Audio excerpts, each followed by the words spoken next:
మన తొలి వెలుగు ప్రేక్షకులు అందరికీ నమస్తే. 12వ తరగతి వరకు స్కూల్లోనేనట్టిగా వాళ్ళ నుంచి 12వ తరగతి దాకా స్కూల్లోనే చదవాలి. 10వ తరగతి అయిపోగానే ఇంటర్ చేసేందుకు అక్కడనో ఇక్కడనో మండలాలకు పోనక్కర్లేదుగా. 12వ తరగతి కూడా నేనే చదవాలి. ఫస్ట్ ఇయర్ సెకండ్ ఇయర్ కూడా అదే స్కూల్లో చదవాలంట పాస్ అయిన వాళ్ళు. రాష్ట్రంలో ఇకపై +2 విద్యా విధానం వచ్చే విద్యా సంవత్సరం నుంచి అమలు చేస్తారంట. ఇది నార్త్ ఇండియాలో ఉంటే ఇదివరకు మన సౌత్ ఇండియా కూడా పట్టుకొచ్చినట్టు. విద్యా కమిషన్ నివేదిక ఫైనల్ కాదు. అభ్యంతరాలు కేశవరావు కమిటీకి చెప్పొచ్చు. రేషన్ కార్డు ఉన్నోళ్లకు కుటుంబ జీవిత బీమా. భూముల అమ్మకానికి కాంగ్రెస్ పార్టీ వ్యతిరేకం కాదు. ఆ డబ్బును క్యాపిటల్ ఇన్వెస్ట్ చేయడమే మా ప్రధాన విధానం. మాది ఫ్యూచరిస్టిక్ బడ్జెట్. లీకేజీలను అరికట్టి ఆదాయాన్ని పెంచుకుంటాం. అందరం కలిసి తెలంగాణ పిత ఎవరో నిర్ణయించుకుందాం. ఇప్పుడు తెలంగాణ పిత ఎవరు అంటే పలానా ఆయన పేరు చెప్పి కదా, ఆయన కాదు. అందరం కలిసి తెలంగాణకు అసలు పిత ఎవరో నిర్ణయించుకుందామని అంటుంది. ఇదేంటి అజార్ కోదండరాం ఎమ్మెల్సీ అంశం గవర్నర్ కోర్టులో ప్రణాళిక ప్రకారంగానే 6 గ్యారంటీల అమలు.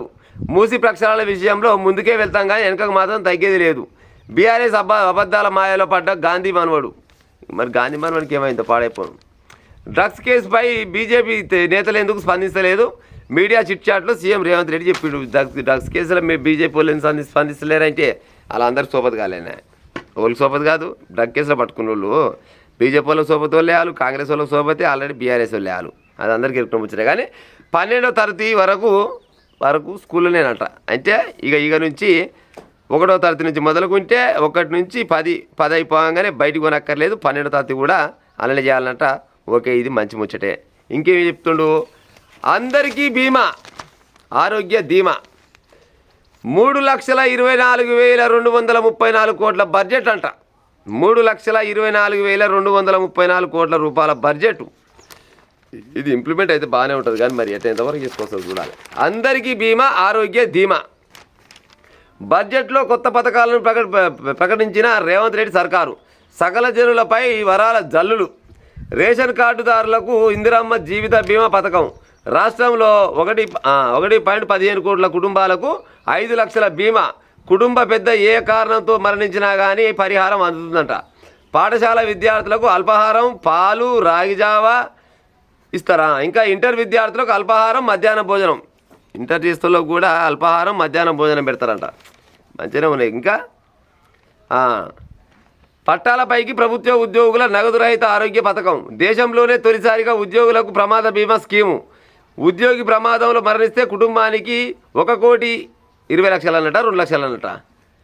చేయుత పథకం కింద మరో 2 లక్షల రూపాయల పింఛని.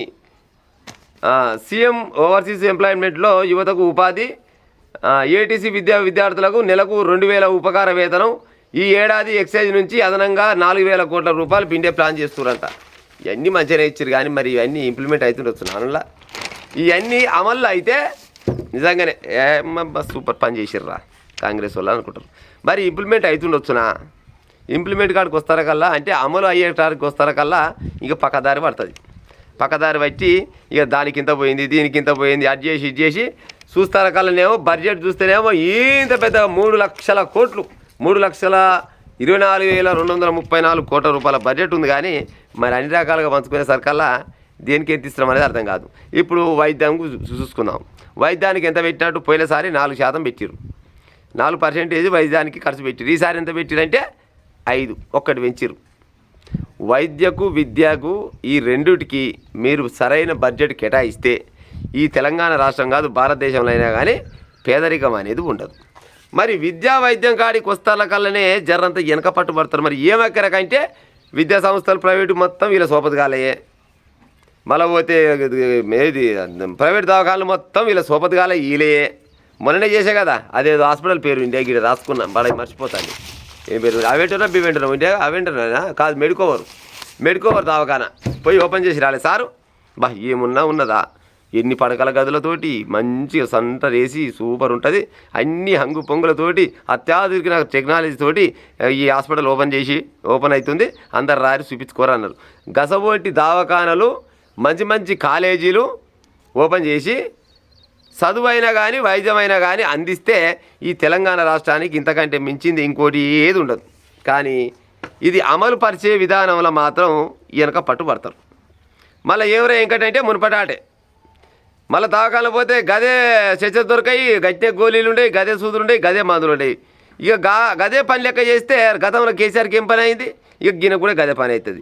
లేదు కేసీఆర్ను మించి బడ్జెట్ తెచ్చినా, కేసీఆర్ మించి పరిపాలన చేసినా, ప్రజాపాలన అందరికి అందిస్తున్నా అని నిరూపించుకుంటే నిజంగానే కాంగ్రెస్ వాళ్ళు మంచి వాళ్ళు అని అంటారు, నిజంగానే ఏమైనా పరిపాలన చేస్తున్నారు అంటారు. ఆయనకంటే రోగు తప్పిన పరిపాలన చేసిరనుకో ఆయనకంటే ఎక్కువ ఏమంటారు, ఆయన ఇప్పుడు ప్రస్తుతానికి అయితే ఎత్తిపోతల పథకం పెట్టుకుండు, వీళ్ళు కూడా గదే పథకం గదే పని మీద చేసుకుంటూ కూర్చోవాలి ఓడిపోయినాక. కానీ ఇదంతా ఏదైతే పేపర్లో ఇచ్చిండో దీన్ని మొత్తం పూర్తి స్థాయిలో అమలు పరిస్తే ఎంతో కొంత మేలు అయితే జరుగుతుందని నేను అనుకుంటున్నాను. మరి మీరేమనుకుంటున్నారు నాకైతే తెలియదు.